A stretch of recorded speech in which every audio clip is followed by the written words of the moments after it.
पानी भरा हुआ है, सड़कें नहीं है, नालियां नहीं है, तमाम तरह की गंदगी है, 100 परेशानियां खड़ी है। लेकिन अगर वो सवाल करते हैं तो उनकी आवाज जो है सरकार अपनी सरकारी मशीनरी के दुरुपयोग से दबा देती है।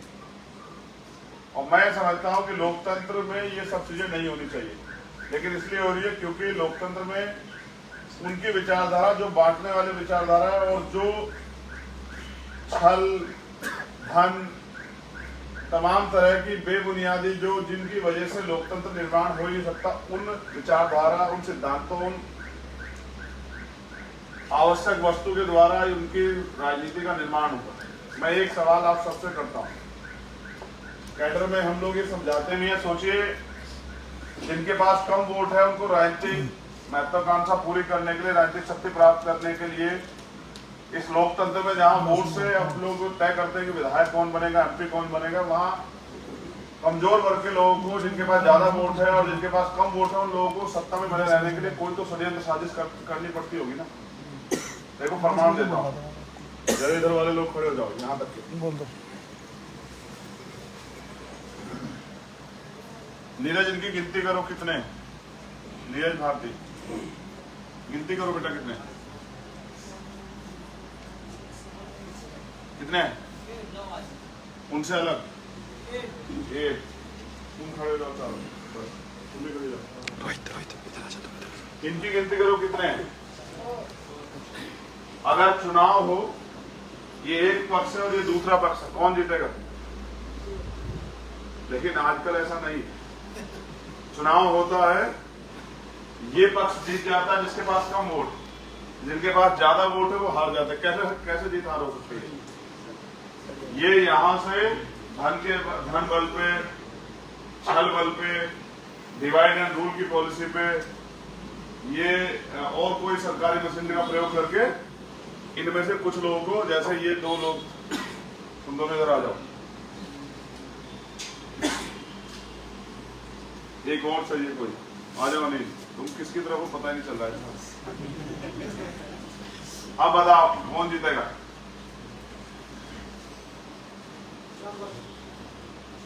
लोकतंत्र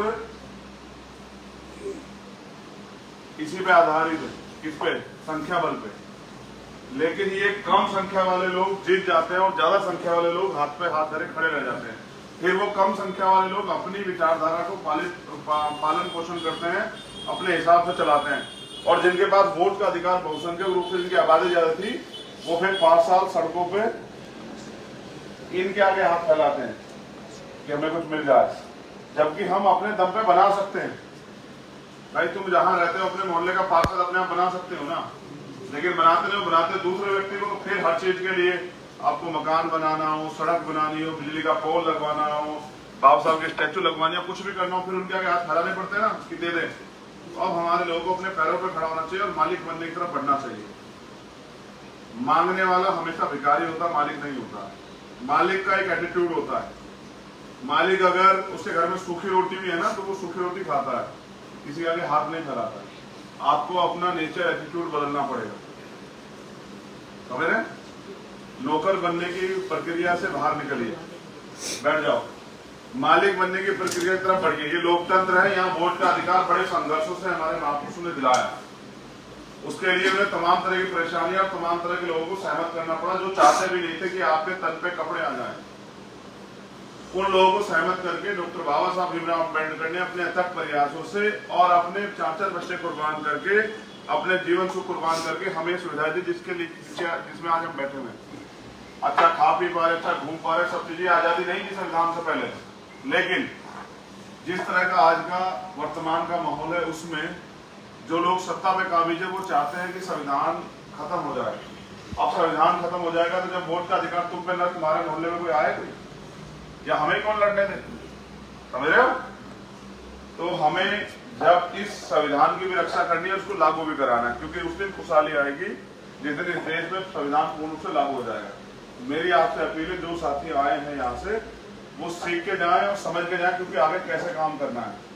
बस मैं अपनी बात को खत्म करूंगा, क्योंकि मुझे दूसरे कार्यालय में जाना है, वहां भी देखना है। उन लोगों से बात नहीं हुई, यहाँ जो लोग हैं उनसे तो ज्यादा बात हो गई थी। मेरी गैर मौजूदगी में हमारी सीनियर लीडरशिप यहाँ है, मैं इंट्रोडक्शन करा देता हूँ। जैसे उठ जाओ,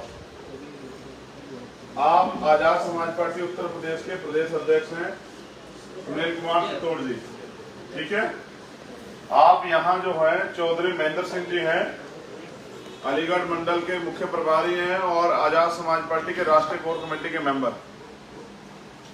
यहाँ वीरेंद्र कुमार सरीश जी हैं जो आजाद समाज पार्टी राष्ट्रीय कोर कमेटी के मेंबर हैं और हमारे कोषाध्यक्ष भी हैं। यहाँ महक सिंह जी भी हैं जो हमारे आजाद समाज पार्टी उत्तराखंड के प्रदेश अध्यक्ष। इनके साथ यहाँ हरपाल वाल्मीकि जी भी हैं जो राष्ट्रीय कोषाध्यक्ष हैं भीम आर्मी के। उसके साथ यहाँ अनिल कुमार जी हैं धेनवाल जी जो राजस्थान आजाद समाज पार्टी के प्रदेश अध्यक्ष हैं।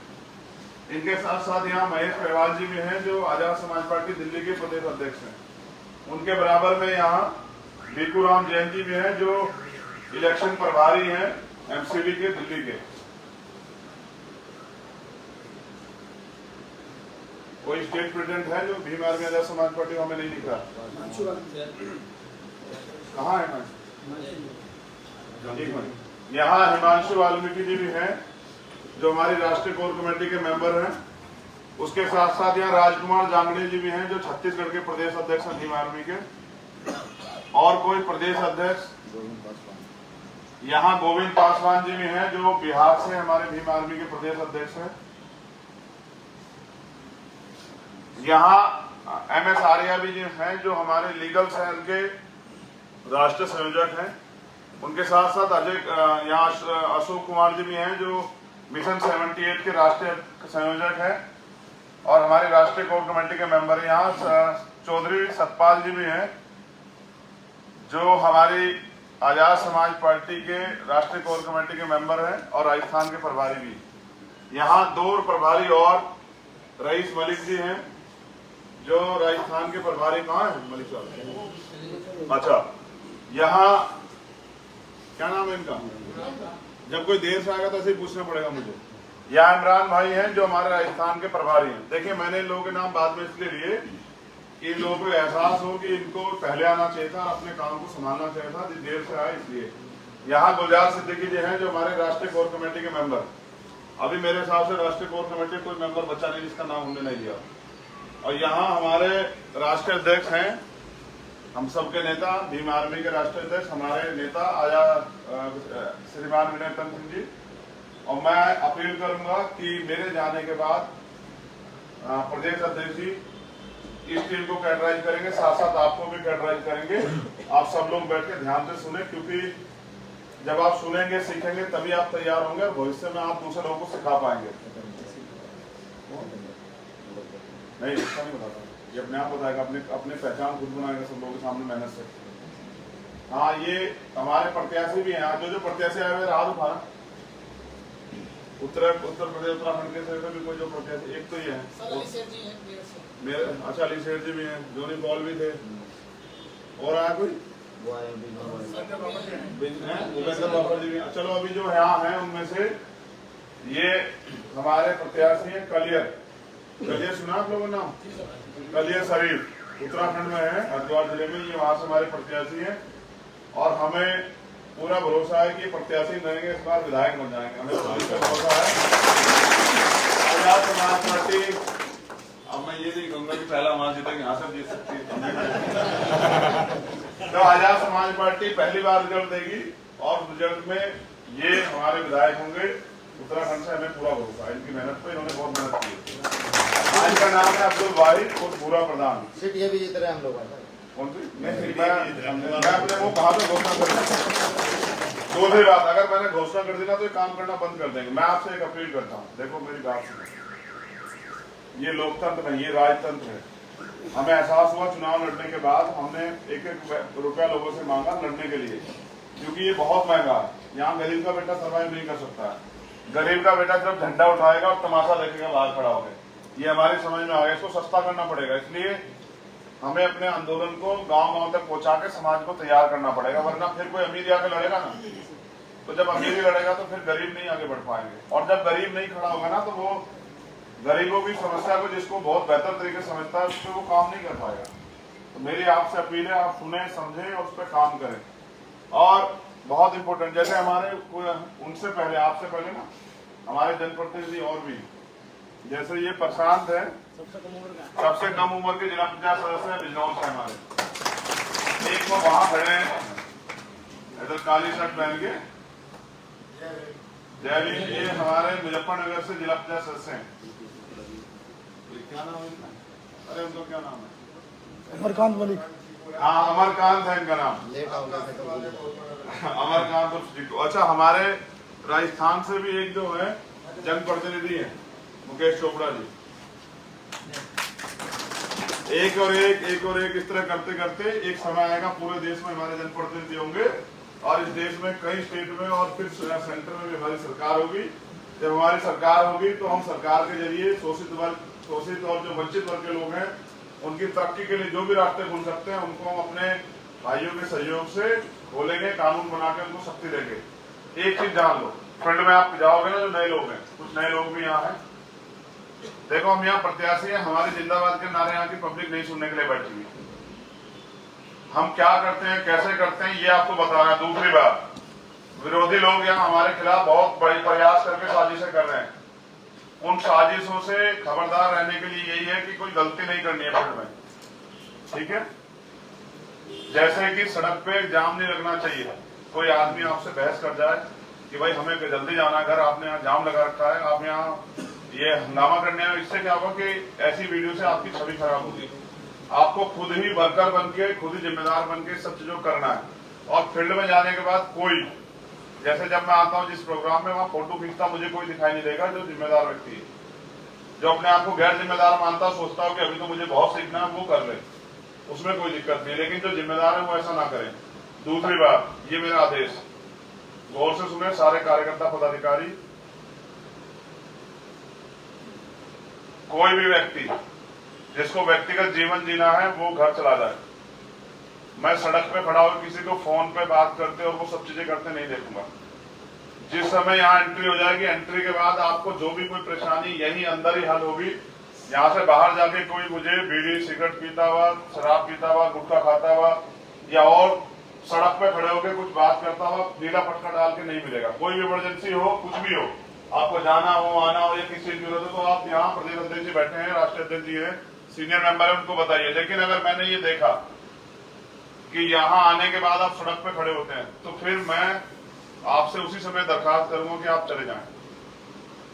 मैं बिल्कुल साफ तौर पे कह रहा हूं, ये गोरखपुर हमारे लिए नया, हमने मिशनरी लोगों ने काम कर करके अपनी इच्छा शक्ति मजबूत करके इस आंदोलन में इस आंदोलन को हमने खुद चुना है। इसके लिए हमें किसने मजबूर नहीं किया है।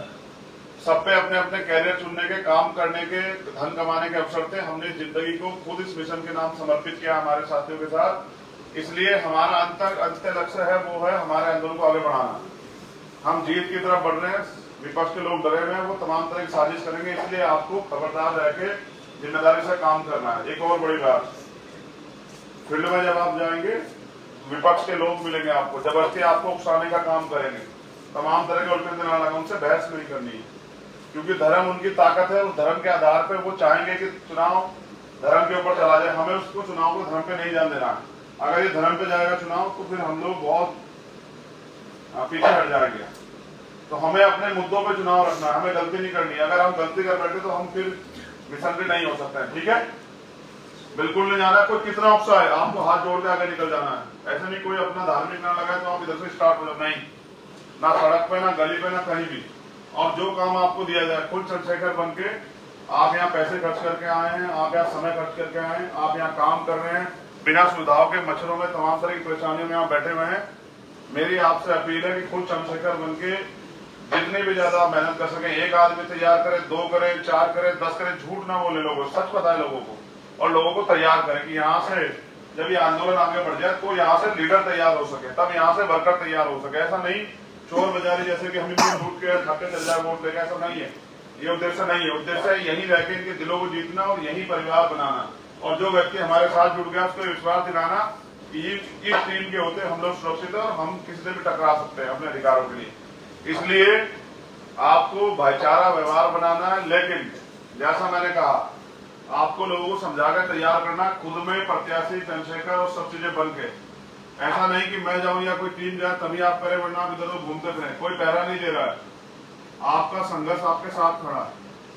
तो आप सब लोग आए, धन दिया, तन मन से सहयोग कर रहे हैं, आंदोलन कर रहे हैं, चप्पल गिन रहे हैं, सड़कों पर घूम रहे हैं, धूप बर्दाश्त कर रहे हैं। इन परेशानियों को जो आपको कर रहे हैं, ये भविष्य में सत्य का निर्माण करेगी। एक और चीज, कितने लोगों के पास ट्विटर अकाउंट है? हाथ खड़ा करो। जिनके पास नहीं है वो बात करके ट्विटर अकाउंट बनाने में राजवीर जी आपकी मदद करेंगे। राजवीर आ जाओ इधर सामने। राजवीर जी आपकी मदद करेंगे। जिनके पास ट्विटर अकाउंट नहीं है, ट्विटर अकाउंट बनवा लीजिए। सभी लोगों पे अपने ट्विटर अकाउंट हो जाए। जो आप काम करते हैं उसको आपको उस ट्विटर अकाउंट के जरिए, सोशल मीडिया के जरिए प्रदर्शित करना है। क्योंकि ना अखबार दिखा रहा है, ना टीवी दिखा रहा है, ना कुछ दिखा रहा है। हमें सीख लेनी है कि समय समय पे जो शोषक करता लोग हैं वो अपना चरित्र बदल बदल के हमारे साथ ही रहेंगे और बड़ी बड़ी बातें करेंगे, लेकिन समय समय जब हमें उनकी जरूरत होगी तो हमें नकार देंगे। इस व्यवस्था ने हमें हजारों साल से नकारा। हमें इनसे घबराना और डरना नहीं है। हमें अपनी लड़ाई अपने कंधों पे अपने सहारे लड़नी है। इसलिए सोशल मीडिया का ज्यादा प्रयोग करें। और यहाँ अगर आपको कोई परेशानी आती फील्ड में तो सत्येंद्र जी जो हमारे मंडल अध्यक्ष हैं भीम आर्मी के, खड़े हो जाओ। हमारे आजाद समाज पार्टी के जिला अध्यक्ष शशिभूषण जी, एक पीछे हमारे जिम्मेदार साथी बैठे हैं चंद्रशेखर जी, उनके साथ श्यामदेव जी हैं। ऐसे कई सारे जिम्मेदार साथी हैं। आप उनके नंबर कलेक्ट कर लीजिए, उनको सूचना दीजिए, उनकी सूचना ले लीजिए। यहाँ हमारे विधानसभा अध्यक्ष हैं राहुल भारती जी, कहाँ हैं? क्या आ रहा है कि अगर हम तुमसे वोट देंगे यहाँ से चले जाए फिर हमको टारगेट किया जाएगा। कौन टारगेट कर रहा है? किसकी मजाल है जो छेड़े दे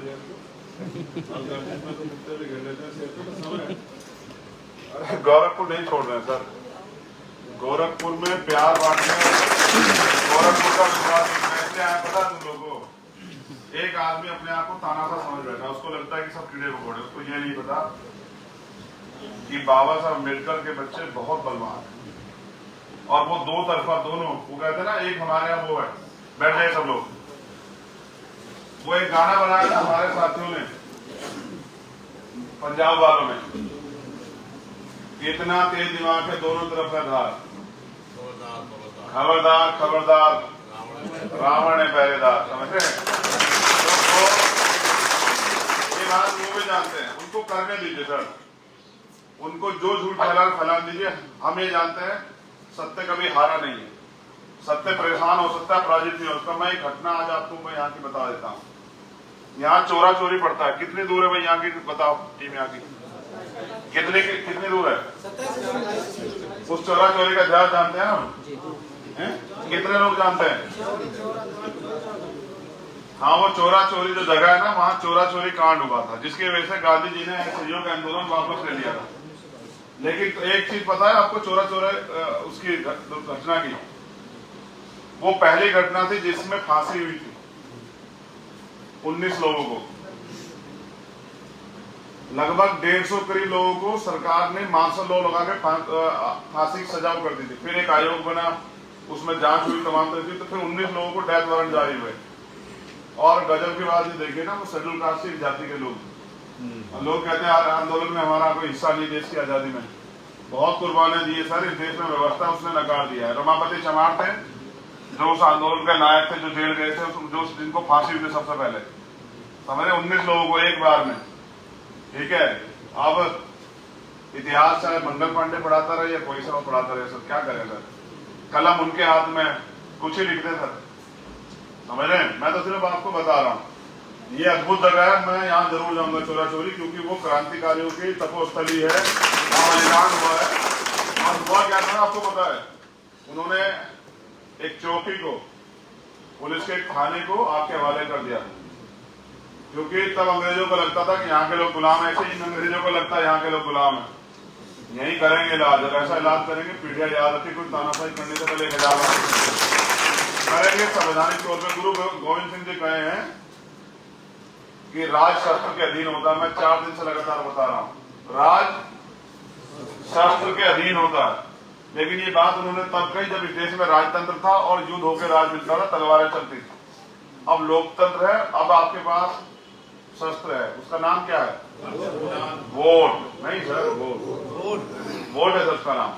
इस शस्त्र के जरिए आप राज प्राप्त कर सकते हैं। संविधान तो हमारा जीवन, ठीक है।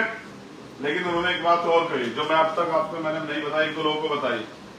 कहिए कोई किसी को राज न दियो, कोई किसी को ताज न दियो, जो लियो निज बल लियो। हिंदी में बताया, समझ आया? गुरु गोविंद सिंह जी कहे कोई किसी को राज नहीं देता है, ना ही कोई किसी को ताज पहनाता है। जो राज लेता है वो अपने दम पे लेता है, अपने बल पे लेता है। और बल, दम वो आंदोलन संघर्ष से आएगा। मैं जानता हूं कि दुनिया में भीम आर्मी के मुकाबला करने वाली टीम ना है, ना होगी और इस देश में अगर कोई देश के प्रति, कमजोर शोषित वर्ग के प्रति, देश में रहने वाली तमाम महिलाओं के प्रति, भारतीय संविधान के प्रति अगर कोई सबसे ज्यादा समर्पित है तो वो भीम आर्मी है। भीम आर्मी की टीम है। मैं उसका एक सिपाही होने के नाते, कार्यकर्ता होने के नाते आपसे अपील करता हूं कि ललकारो और मेहनत इतनी शालीनता से करो कि सफलता शोर मचा दे। जब रिजल्ट आए 10 तारीख को तो कई लोगों के जो है ना दिमाग खड़े हो जाए, पूरी दुनिया में पता लगे कि शोषित वर्ग के बेटे ने एक तानाशाह को सबक सिखा दिया, ठीक है। कोई आपको उठाएगा नहीं कल से, कोई आपसे नहीं कहेगा नहाओ दो तैयार हो काम पे चले जाओ। मेरा वादा है आपसे कल से।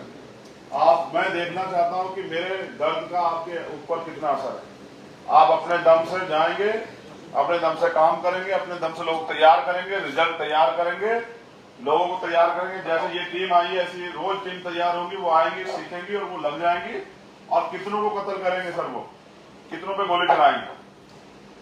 हमारे लोगों की एक बूंद बहेगी तो 1000 चंद्रशेखर पैदा होंगे, 1000 योद्धा करेंगे। तो कुछ नहीं कर सकते सर, वो डरे हुए लोग हैं और उनकी सत्ता में याद रखें। 2 लोग अभी इंपोर्टेंट मुझे दिखे हैं, एक रामे प्रधान जी हमारे राष्ट्रीय कोर कमेटी के मेंबर और बिहार के प्रभारी, दूसरे मुन्नीलाल सिंधे जी जो हमारे उत्तराखंड के भीम आर्मी के प्रदेश अध्यक्ष हैं। उन दोनों को भी जय भीम। मैं आपसे जाना चाहता हूं, लेकिन अनुशासन बनाइए सर। आपके अंदर अनुशासन की कमी दिख रही। मैं आता हूं, मुझे बात सुनने के लिए फोटो खींचने लग जाते हैं। मेरे तत्काल बाद प्रदेश अध्यक्ष जी आपको कैडराइज चीजें जो है आपके सामने रखेंगे और आपको बताएंगे कैसे काम करना है। और मुझे उम्मीद है कि आप उन्हें सुनेंगे और सुन के अपने जीवन में अमल करेंगे, क्योंकि लड़ाई चित्र की नहीं चरित्र की है। अगर बाबा साहब अम्बेडकर की फोटो घर में होने से या किसी और महापुरुष की फोटो घर में होने से हम लोग उनके जैसे बन जाते तो ये सदियों से चला आ रहा है। नहीं बने हम, 70 साल बीत गए, समझ रहे। बनेंगे कैसे? जब उनके विचारों पे चलेंगे। तो हमें उनके विचार क्या है वो जानने पड़ेंगे ना सर। तो इसलिए आप सबके लिए बहुत बहुत मंगल कामनाएं। कौन